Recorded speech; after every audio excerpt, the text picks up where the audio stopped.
Would you sit on a horse? Or are you not really the large animal type of person? I guess the better question I could ask is, can you sit on a horse? Sitting on a horse looks easy, and in fact it is. However, correctly sitting on a horse, especially in an English saddle, is very difficult. You have to make sure that all of your body parts are in order and where you want them to be, or you're going to foul your horse. Fouling is when an error occurs between the horse and rider, and generally it's the rider's fault, even if they didn't mean to do something wrong. Now, an English saddle is much harder to sit than a Western saddle because the cantle, which is the piece behind you, and the pommel, the piece in front of you, are much shorter. Also, your stirrups aren't as big, so it's harder to hold yourself on. And in English riding, you have to make sure that all your body parts are in the correct position, or you're going to mess up your horse. Now, you may not believe this, but it's true. Your hands, your feet, your legs, and your arms, even your eyes, have a correct position to be while riding an English saddle. First, we'll start with the head and the eyes. You want your head to be looking forward and straight up as often as possible. You want your eyes to be looking right between your horse's ears, looking forward all the time. It has actually been proven that when a rider looks down at a horse, for instance when you're crossing a jump, your horse will hit the jump with one of his legs because he feels that the balance of his rider is off when you're looking down, not looking forward. Now the next part of our body that we'll move to is your middle portion, which is your shoulders, your back, your arms, and your hands.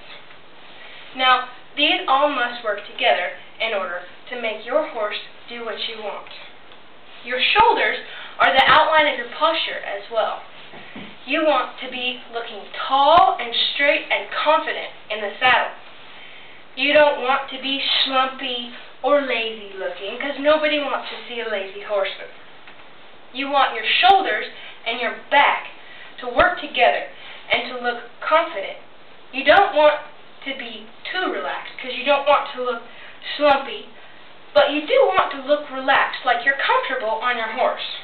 But you also want your shoulders to be strong and represent that you can do what you are setting out to do.